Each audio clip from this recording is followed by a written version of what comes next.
최근 들어서 제가 실시간 스트리밍을 할 때 바로 직전에 나와 있던 기사들을 가지고 시장이 이러이러한 부분이 있다. 이런 부분을 가지고 얘기를 하니 여러분들이 이렇게 생각하시는 게 좋겠다. 뭐 이런 식으로 제가 약간 의견을 좀 제시를 좀 하고 있습니다.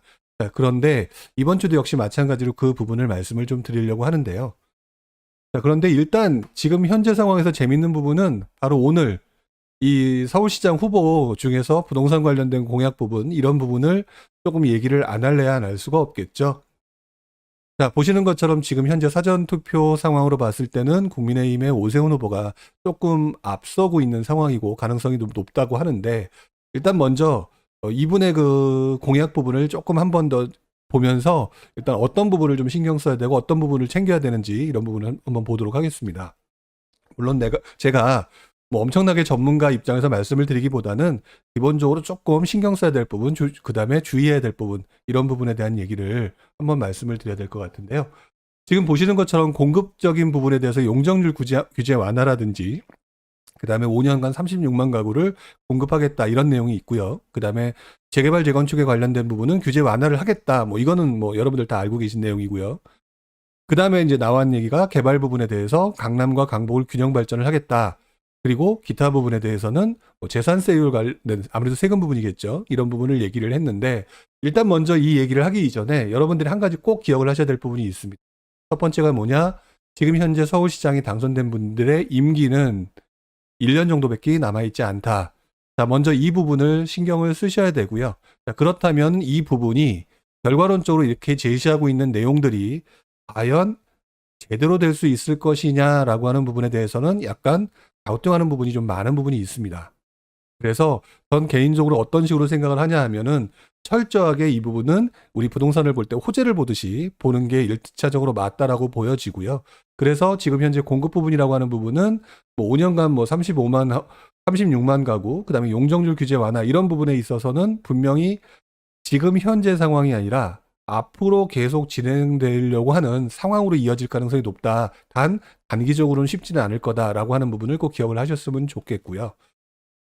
반면에 이제 이런 부분을 생각해야 될 것 같습니다. 지금 말씀드렸던 것처럼 1년짜리 시장 아무리 뭐 하려고 하더라도 지금 나머지 이제 시의회를 갖다 통틀어서 가지고 있는 곳이 민주당이다 보니까 약간 좀 심하게 말하면 좀 딴지를 놓을 수 있는 그런 부분이 있을 거예요. 그래서 제대로 되기는 어렵다. 다만 아마 이번 결과가 내일 나와서 실제대로 사전조사대로 결과가 나왔다라고 하면 아마도 더불어민주당 쪽에서는 굉장히 당혹스럽고 답답한 상황이 올 수밖에 없는 거고요. 당장 이번에 이제 선거 끝나고 그다음에 몇 개월 정도 지나고 나면은 대선 체제에 접어들게 될 텐데, 대선 체제에 접어들 때 기존처럼 계속 압박으로만 가기에는 상당히 부담스러울 것이다. 그 부분을 좀 생각을 해야 될 것 같고요. 만약 그렇다면 지금 현재 서울 쪽에서 가장 큰 문제가 되는 재개발 재건축 부분에 대한 규제 부분은 분명히 풀릴 가능성이 높다. 이런 생각을 좀 해봐야 될 것 같아요. 단 한 가지 좀 조심하셔야 될 부분은, 그렇게 했을 때 재건축 재개발 부분을 얘기할 때는 재개발 부분 같은 경우는 지금 공공재개발과 충돌이 나는 부분, 그 다음에 민간 재개발과 같이 맞물리면서 빌라라든지 이런 쪽에 분위기가 확 쏠리면서 굉장히 풍선 효과가 나타날 수 있는 소지는 매우 높다. 이런 부분을 조금 생각을 좀 하셔야 될 것 같습니다. 그리고 한 가지 또 말씀을 드릴 수밖에 없는 부분은 세금 부분에 대해서 우리들이 알고 있죠. 재산세율이라든지 그다음 종부세라든지 이런 부분에 대해서는 분명히 얘기가 나올 수밖에 없는 소지로 흘러갈 것이다. 일단 더불어민주당이 조금 사전조사에서 앞섰더라면 그대로 밀고 갈 수밖에 없었던 부분을 지금 현재 출구조사 발표 자체를 봤었을 때는 더불어민주당 쪽에서 굉장히 쉽게 연결을 하기는 좀 어려울 것이다. 그러면은 그 부분이 상대적으로 완화 쪽으로 흘러갈 가능성이 높다. 제가 오늘 조금 전에 저녁 오후 늦게 거의 한 6시쯤에 올려드렸던 블로그에 보시게 되면 2007년 대선과 관련돼서 그분들이 공약을 냈던 공약 내용들이 잠깐 보이셨을 거예요. 그 부분을 보게 되면 역시 그때도 종부세 완화라든지 재산세 완화 부분, 이런 부분에 대해서 계속 공약이 들어갔고요. 이 부분에 대해서는 분명히 아마 이슈가 되고 줄이는 데 영향을 미치게 될 것 같다. 이렇게 말씀을 좀 드려야 될 것 같아요. 그래서 제 개인적으로는 서울 수도권 모든 거 다 할 것 없이 일단 재건축 재개발에 관련된 부분에 대해서 관심, 특히 서울 쪽에서 재건축 재개발에 관련된 얘기가 강하게 나오면서 여기에 힘을 받게 될 것이고요. 이 부분이 시차를 두면서 지역, 그러니까 수도권부터 시작해서 지방 쪽에 있는 재건축 재개발과 관련된 부분까지 전이되는 효과가 나타날 가능성이 좀 있다. 특히 그 중에서는 가장 먼저 이슈가 되는 것은 서울이 될 가능성이 높을 거고요. 자, 그 부분을 생각하면서 제가 계속 강조를 하지만 풍선 효과, 그 다음에 버블성 초기 재개발에 대한 자산 버블 나타날 가능성도 있다. 그 부분을 좀 생각하셔야 될 것 같아요.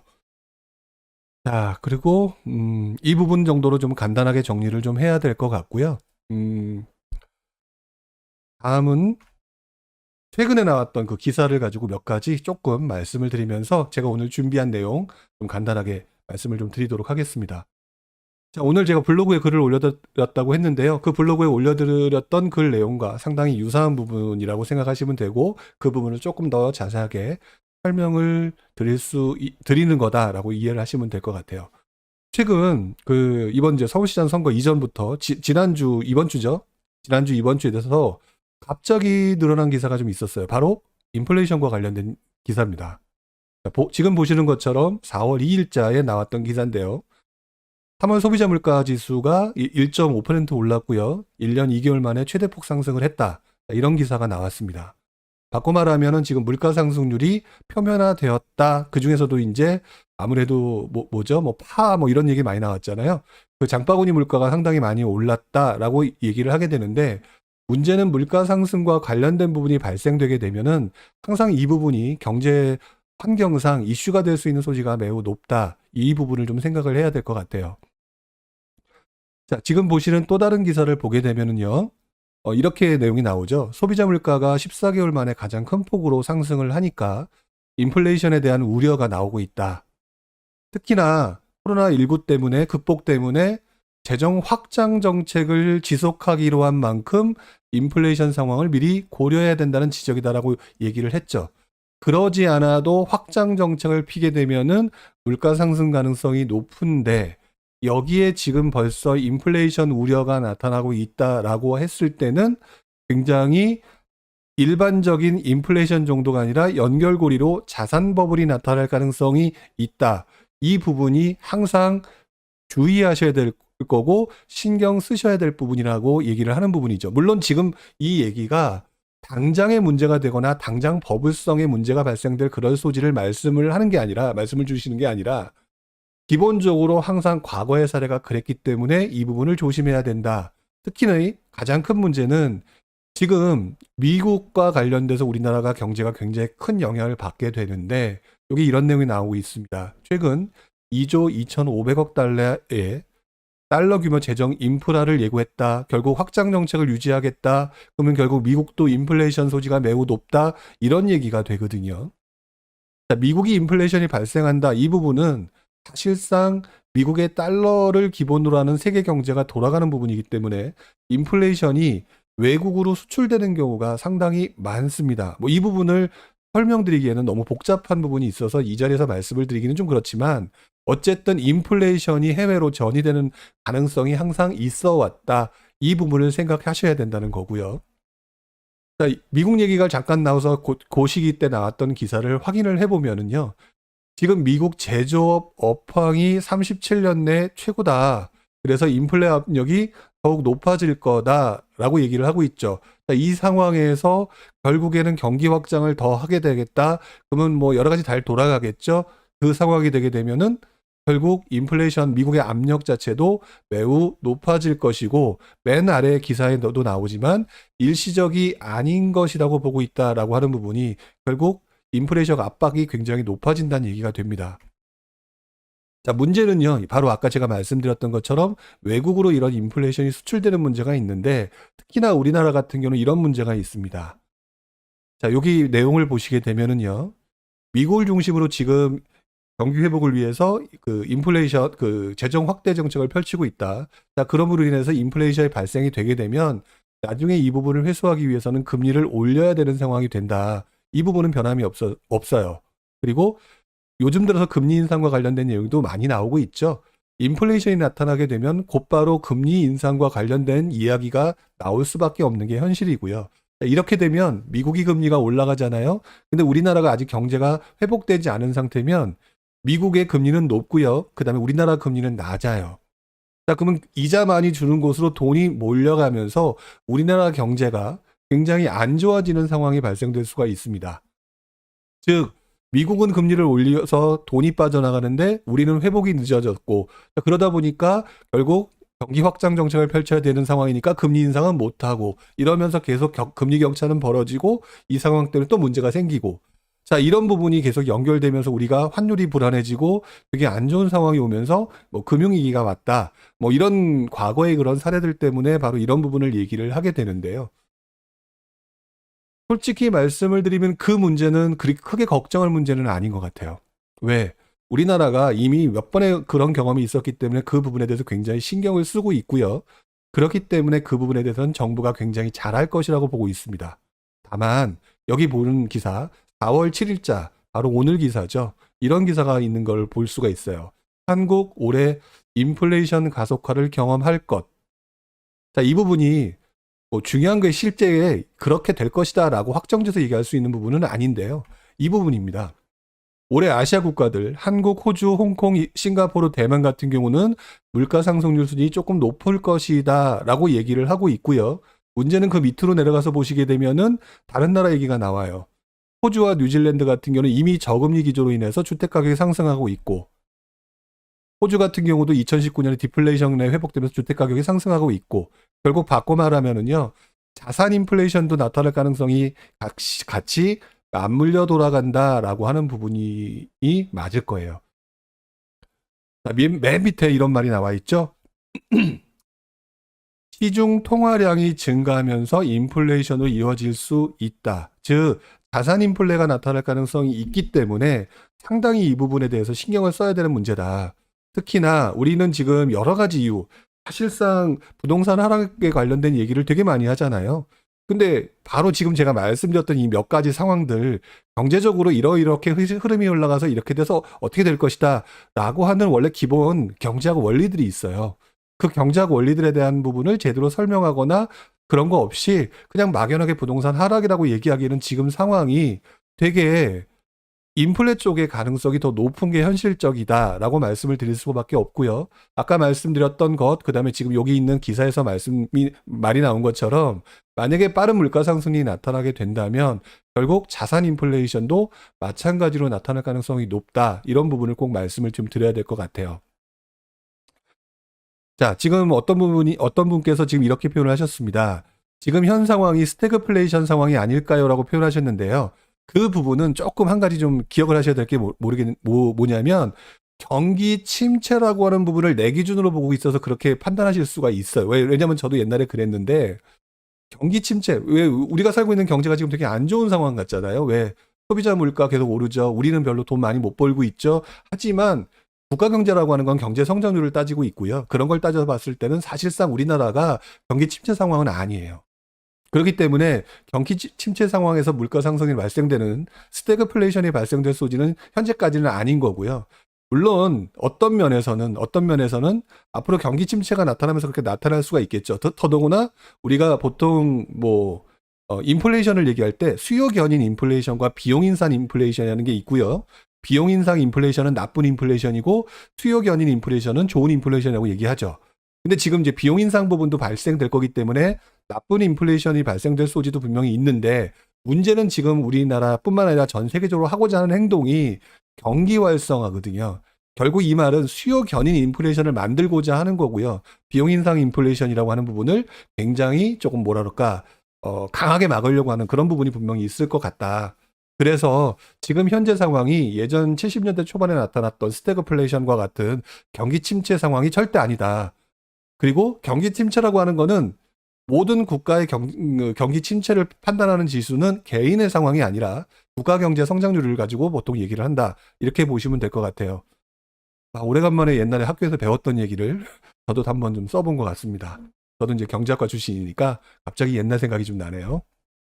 자, 이 정도로만 말씀을 드리고요. 이 부분이 아직 확실한 부분이 아니기 때문에 이 정도만 얘기를 하지만 문제는 여러분들이 바로 이 부분을 조금 신경 쓰셔야 될 것이 맞다. 라고 하는 차원에서 인플레이션에 관련된 부분을 이번 주 조금 내용이 많이 나오길래 잠깐 말씀드렸어요.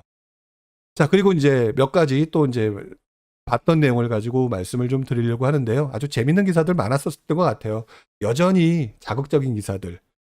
저는 이제 이렇게 썼죠. 검증되지 않은 자극적인 기사들 이렇게 써놨는데 한번 보시도록 하죠. 자, 보시는 것처럼 제목이 이렇게 나와 있죠. 집값 상승 5개월 만에 급제동. 참 잘 뽑아요. 그리고 부동산 시장이 갈림길에 섰다 이렇게 얘기가 나오고 있죠. 근데 앞에서 제가 인플레이션 얘기를 했습니다. 인플레이션 얘기를 알고 있는 사람이라면 그렇게 간단하게 이렇게 글을 쓸 만한 내용은 저는 아니었다고 봐요. 왜? 지금 현재 발생되는 경제적인 상황 자체가 뭐 갈림길이라고 말하기보다는 경제적인 상황으로 봤었을 때는 돈이 풀리는 상황이기 때문에 이렇게 표현하기는 좀 어렵다라고 봤는데 이렇게 표현을 하고 있죠. 이거를 보고 많은 분들이 어떡하지라고 생각하기가 쉬운 것 같고요. 어쨌든 지금 많은 분들이 지금 관망세에 접어들었다라고 얘기하는데요. 결론부터 말씀을 드리게 되면 제 기준으로 보게 되면 관망세가 정확히 맞고요. 그게 관망세가 왜냐? 너무 비싸게 많이 올랐으니까, 그 다음에 정부가 대책이 계속 많이 나오니까 일단 한번 지켜보는 게 맞지 않을까라고 하는 관망세이기 때문에 이 흐름이 하락이냐 상승이냐라고 판단하는 소지는 앞으로 제가 보일 때는 약 6월, 5, 6월 좀 지나서 이제 하반기로 넘어가는 시점에 본격적으로 좀 분위기가 명확하게 나타날 것 같다. 자, 이렇게 보여지고 있습니다. 또 기사를 보다 보니까 되게 당혹스러운 기사도 좀 봤어요. 이 기사를 보면서 제가 조금 속으로 좀 당혹스럽다 이렇게 생각을 했는데요. 자, 보시는 것처럼 뭐 미국의 급체금리가 상승하고 시장금리를 올리는 추세다 이렇게 말을 하고 있는데요. 시장금리를 올릴 추세니까 계속 금리가 올라갈 거다라고 얘기를 처럼 했지만 그렇게 국가가 어떤 한 나라가 금리를 올릴 때 그렇게 간단하게 올리는 게 아니거든요. 국채금리가 올라가는 거와 시장금리를 올라가는 추세라는 개념이 좀 틀려요. 국채금리는 상황에 따라서 자연스럽게 움직이는 거지만 시장금리는 정책적인 요인에 따라서 올리는 거기 때문에 이게 앞으로 계속 올라갈 거다 이 상황으로 연결될 만한 내용은 아니거든요. 자, 그리고 난 다음에 각국이 본격적인 금리 인상을 단행할 것이라는 전망도 나온다라고 얘기하는데 너무 웃긴 전망이다. 왜? 금리 인상을 단행하기 위해서는 첫 번째로 기본적으로 돈의 흐름상 경기가 괜찮아진다는 게 보이지 않는 상태에선 절대로 금리 인상이 안 나옵니다. 자, 그렇기 때문에 금리 인상을 단행할 것이다. 그렇기 때문에 저금리만 멎었는데 수면 아래 숨어 있다. 이런 부분은 금리 인상이라고 하는 부분이 좀 더 본격적으로 나오게 된다면 저는 그거는 기본적으로 경기 활성화가 어느 정도 성공을 했을 때 나온다. 그렇기 때문에 지금 와서 지금 그걸 떠드는 얘기가 금리 인상할 것 같다, 전망도 나온다, 그거는 쉽지 않을 것 같다라고 말씀을 드릴 수밖에 없어요. 이 부분은 아마 대부분의 전문가들도 이렇게 표현을 할 것이라고 저는 생각을 하고 있습니다. 그 다음에 이거는 또 이제 똑같은 그 뉴스 기사에서 나왔던 건데요. 시행사들 뭐 올 9월 대형위기 온다. 참 자극적이죠? 내용을 보게 되면 조금 어이가 없는 기사 내용이었습니다. 제가 볼 때는. 왜 그러냐면 미분양 통계는 낮지만 현실은 그렇지 않다라고 표현을 했는데 맨 밑에 무슨 내용이 나오냐면요. 아파트 분양 물량이 굉장히 좀 탄탄하게 가고 있는 상황인데 지금 현재 맨 밑에 오피스텔 분양 시장을 보면 어쩌고 저쩌고 이렇게 얘기가 나와 있어요. 오피스텔 중에서도 아마 정확한 표현은 안 나와 있는데 우리가 알고 있는 아파트 시장이 아니라 아마 원룸이라든지 1.5룸 이하의 그런 룸에 해당이 되는 것 같은데 이런 부분에 대한 표현을 그냥 뭉뚱그려서 굉장히 문제가 있는 것처럼 왜 미분양이 늘어나고 있는 것처럼 이렇게 표현을 했는데요. 미분양이 늘어나고 있지는 않다. 지금 현재 왜 속성이 다른 거기 때문에 이 부분을 보게 되면 좀 더 명확하게 다른 것을 봐야 된다. 그거는 제가 마지막에 다시 한번 말씀을 좀 드릴게요. 어쨌든 그래서 지금 분위기가 자꾸 이런 식으로 얘기를 하고 있지만 사실상 그건 아니다. 이렇게 말씀을 좀 드리고 싶고요. 이런 기사를 보면서 부동산 가을 위기설 이런 거에 넘어가지는 않으셨으면 좋겠다. 위험신호 분양이라고 얘기하는 부분이 아파트와 그 다음에 속성이 다른 오피스텔을 같이 묶어서 내가 말하고 싶은 내용의 연결고리로 연결한 거 아닌가 이런 생각이 드는 되게 별로 개인적으로는 여러분들한테 도움이 안 되는 기사 같다. 자, 그 다음에 이번 제목도 참 재밌죠? 이제 떨어질 일만 남은 것 같네요. 제가 그래서 아예 처음부터 인플레이션 얘기를 먼저 꺼내고 시작한 이유가 바로 여기에 있습니다. 이제 떨어질 일만 남은 것 같은 건 그냥 내 개인적인 생각이지 사실상 그렇지 않다라고 하는 부분을 말씀을 드리고 싶은 거고요. 보시는 것처럼 눈치 보기 장세가 형성되고 있는데 그게 어떻게 떨어질만 남은 것 같은 거와 연결이 되고 있는지, 이 부분은 제가 볼 때는 본격적인 집값 하락에 대한 포인트는 다르게 봐야 된다. 그 부분은 제가 마지막에 설명을 드리겠다, 이렇게 말씀을 좀 드렸습니다. 그리고 실제 오늘 블로그에도 말씀을 드렸고요. 그 부분을 한번 다시 한번 보셨으면 좋겠고요. 이렇게 자극적인 기사가 계속 나오고 있는데 이런 기사를 보면서 아 그러면 어떡하지 걱정된다 이렇게 하지 마시고 실제 상황을 먼저 확인하는 게 좋다라고 생각이 들고요. 그런 상황을 확인하기 어렵다면 그거와 반대되는 기사와 같이 엮어서 보시는 게 맞다. 저는 그런 생각이 좀 듭니다. 자, 다른 기사를 한번 보죠. 자, 어저께 기사였죠. 압구정동 현대아파트 직전 최고가가 67억 원이었는데 80억 원에 거래됐다. 이게 도대체 무슨 현상일까요? 물론 뭐 아파트 하나가 이렇게 가격이 된다 안 된다 이걸 논하기 전에 우리가 지금 중심지에 있는 서울 지역에 있는 아파트가 이렇다 안 좋다 거래가 안 된다라고 하지만 결국에는 지금 계속 높은 가격에 선박힘이 발생하고 있다. 이 현상을 보면서 이게 과연 얼마나 생각을 해야 될지, 자, 이런 부분을 좀 생각을 해봐야 될 것 같고요. 더더구나 지금 보셨던 이 부분이 특정 부분에 특정 돈이 많은 사람들에 해당되는 부분이라고 하더라도, 자, 이 나머지 기사, 다른 기사를 보더라도 생각을 해보면 아, 그럴 수도 있겠구나라는 생각을 해보셔야 됩니다. 자, 왜 그러냐면 앞에서 나왔던 여러 가지 내용들이 서울이 지금 주춤하고 있다라고 말이 나오고 있잖아요. 자, 근데 이 내용을 보게 되면 오히려 그렇지 않다라고 하는 부분을 증명해주는 기사 내용이기도 합니다. 왜? 경매 같은 경우는요, 실제 경매하는 그 시점보다 6개월 전에 감정이 이루어지니까 가격이 현재 시세보다 더 싸요. 그리고 그거보다 더 100%보다 더 낮은 가격대로 낙찰을 받으니까 서울을 들어가고 싶은 사람이 오히려 가격이 싸게 낙찰받을 수 있는 경매로 접근을 한다라고 하면 아까 말씀드렸던 것처럼 서울이 주춤하다는 현상이 하락의 전조 증상이 아니라 오히려 방법을 찾아서 가격을 싸게 살 수 있는 그 방향으로 생각을 바꾸고 움직임이 턴했다라고 볼 수 있는 내용들이거든요. 자, 그러면 만약에 정말 하락의 전조라고 하게 되면은요, 원래 경매의 낙찰가라고 하는 부분은 보통 우리가 여러분들은 알고 계시는지 모르겠지만 어떤 앞으로 시장의 움직임의 그 어떤 그 신호점이라고 판단하고 경매 낙찰가를 보시는 분들이 상당히 많습니다. 자, 그런데 경매로 아파트를 비싸게 낙찰받는다.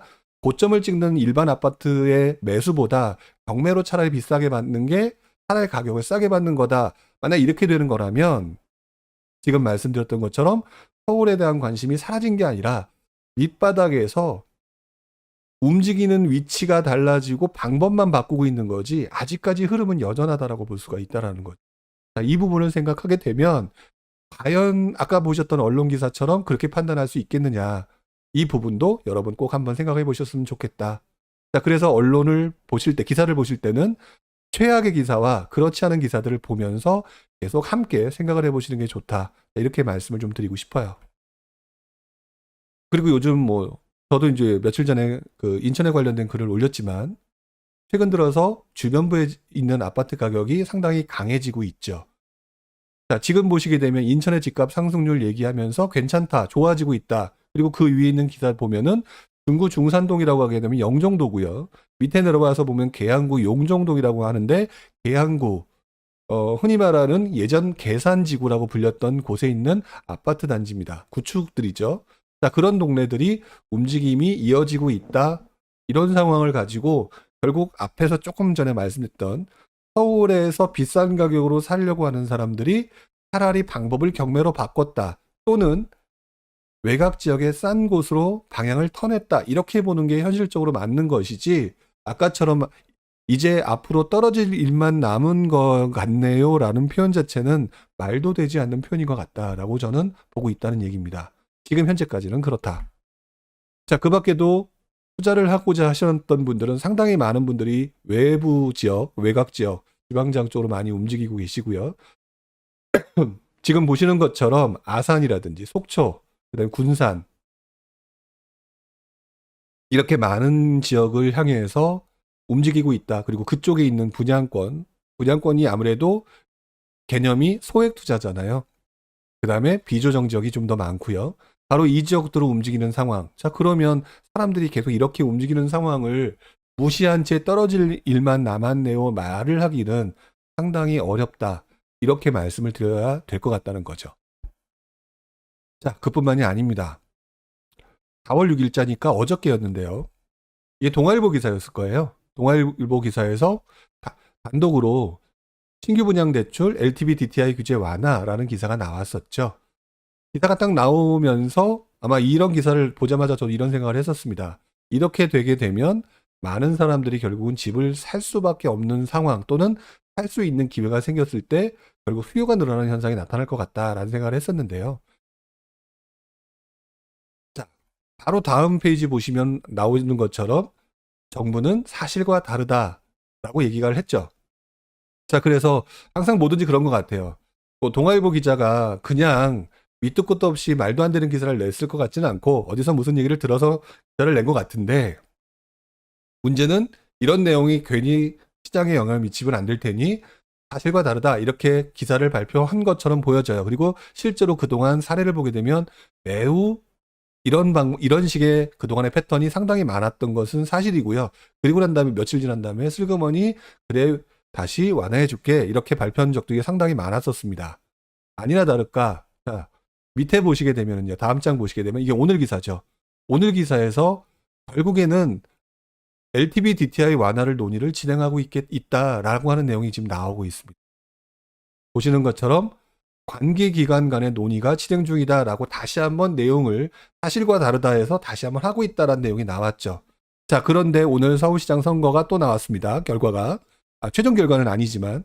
자, 그랬는데 부동산에 대해서 사람들의 민심이 굉장히 심각하구나라고 하는 부분을 정말 많이 느꼈을 거예요. 오늘 제가 들어오기 전에 뉴스를 좀 보면서 느낀 거지만 서울 같은 경우는 40대 분만 0.1포인트 정도 여당 쪽으로 지원이 더 많았고 그 지지가 많았고 나머지 세대는 거의 모든 세대가 반대 국민의힘 쪽에 지지를 표했었죠. 이런 상황을 느끼면서 과연 이 부분을 과연 어떻게 할까? 저는 당연히 완화 쪽으로 갈 가능성이 매우 높을 거다라고 보여집니다. 다만 너무 기대는 하지 마세요. 그 기대라고 하는 거는 본질이라고 하는 게 열린우리당 쪽, 더불어민주당이죠. 더불어민주당 쪽에서 생각하시는 그 어떤 그 기본적인 정책 방향이라는 게 있기 때문에 무조건 그걸 가지고 이렇게 될 것이다 또는 기대를 하시는 거는 좀 말이 안 된다라고 저는 생각을 하고 있고요. 중요한 거는 여러분들이 지금 현재의 결과가 내일 확정적으로 나온다면 분명한 거는 다시 한번 턴을 할 수밖에 없을 것이다. 완화 쪽으로. 다만 국민의힘의 생각과 더불어민주당의 생각의 차이는 좀 있겠죠. 실제로 2007년도에 당시 이명박 후보와 그 다음에 열린민주당이 우리 당이었나요? 하여튼 정확히 기억은 안 나지만 정동영 후보 간의 그 내용을 보게 되면은 그때도 이명박 당시 후보와 정동영 후보 간의 그 관계를 보게 되면 완화라고 하는 내용들이 다 같이 들어가 있었습니다. 자, 그렇게 되면서 사람들이 아무래도 부동산 부분에 대해서는 조금 이렇게 되지 않을까라는 기대 심리가 상당히 높아졌던 것이 사실이었죠. 자, 어쨌든 제가 볼 때는 그렇게 본다. 자, 그래서 지금 오늘 나왔던 얘기, 인플레이션과 관련된 얘기, 그 다음에 선거와 관련된 얘기, 그 다음에 실제로 지금 이번 주 계속 나왔던 몇 가지 얘기들을 가지고 보게 되면 저는 어떻게 시장을 보고 있느냐. 제가 오늘 블로그에다가 글을 올렸다고 말씀을 드렸는데 그 블로그에 올라왔던 그 도표를 제가 조금 보여드리면서 좀 정리하고 마무리를 좀 지으려고 해요. 자, 지금 보시는 이 도표는요. 그 회색 바탕에 있는 게 M1, M2 비율이라고 해서요. 쉽게 말하면 그냥 유동성, 현금 보유 비율 뭐 이렇게 생각하시면 될 것 같아요. 그런데 지금 보시는 것처럼 제가 포인트를 한번 바꿔서 자, 보시는 것처럼 여러분들 기억에 나시겠지만 가장 지난 장의 상승률이 높았던 게 2005, 6, 7이었습니다. 특히 6년이었는데요.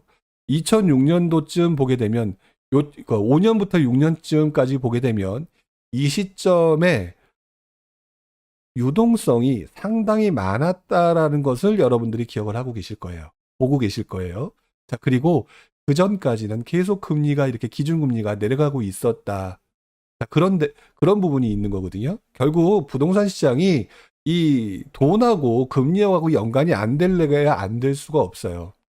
자, 그런데요. 지금 여기 보시는 것처럼 M1, M2B라고 하는 유동성이 오히려 지난장에 가장 높았던 때보다 지금 훨씬 더 높게 나타나고 있습니다.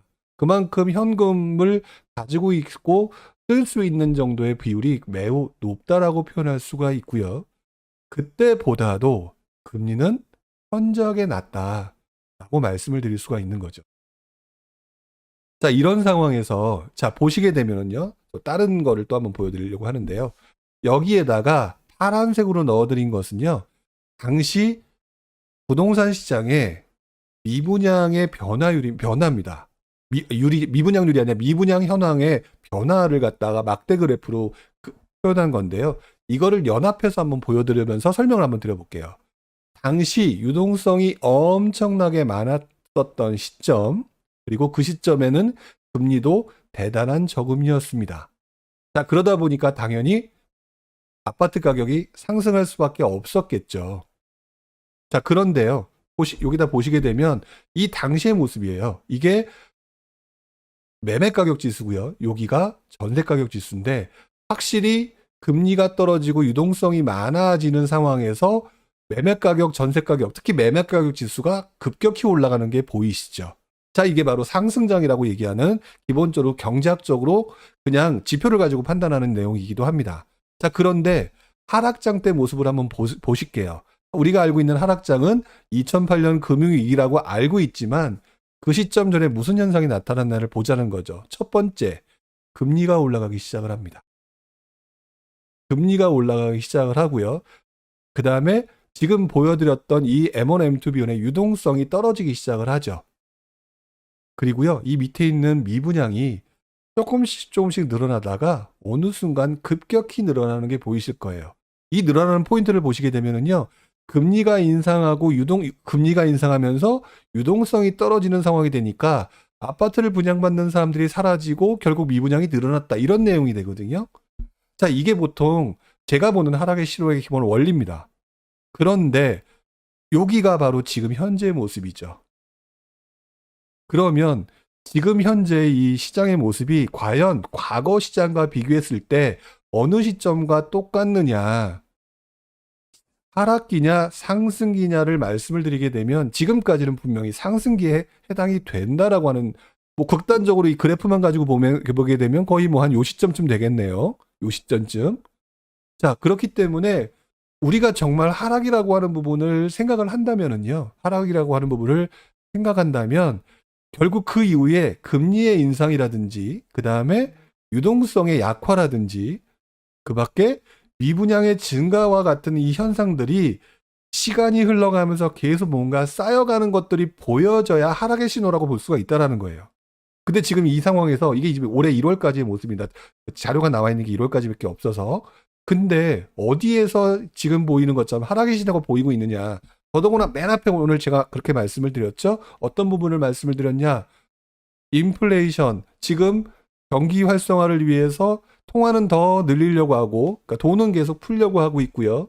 그 다음에 그 이후에 금리 인상이 발생된다는 얘기예요. 결국 먼저 유동성이 더 늘어가는 소지가 매우 높다라고 하는 부분이 앞으로 당분간 예정되어 있는데 과연 이걸 가지고 하락의 징표를 무엇을 가지고 얘기할 것이냐, 저는 의문이 난다는 얘기입니다. 자, 그래서 여러분들이 뭐 오늘 기사만 가지고 간단히 얘기하기보다는 이 부분까지 해서 설명을 드리는 게 좋을 것 같아서 이렇게 말씀을 드렸고요. 여러분들이 판단하실 때 과연 이 그래프가 과연 우리가 그 항상 얘기할 때 뭐 무슨 표시를 하락의 징표 얘기할 때 뭐 경제학적인 그런 용어를 섞어가면서 얘기를 하잖아요.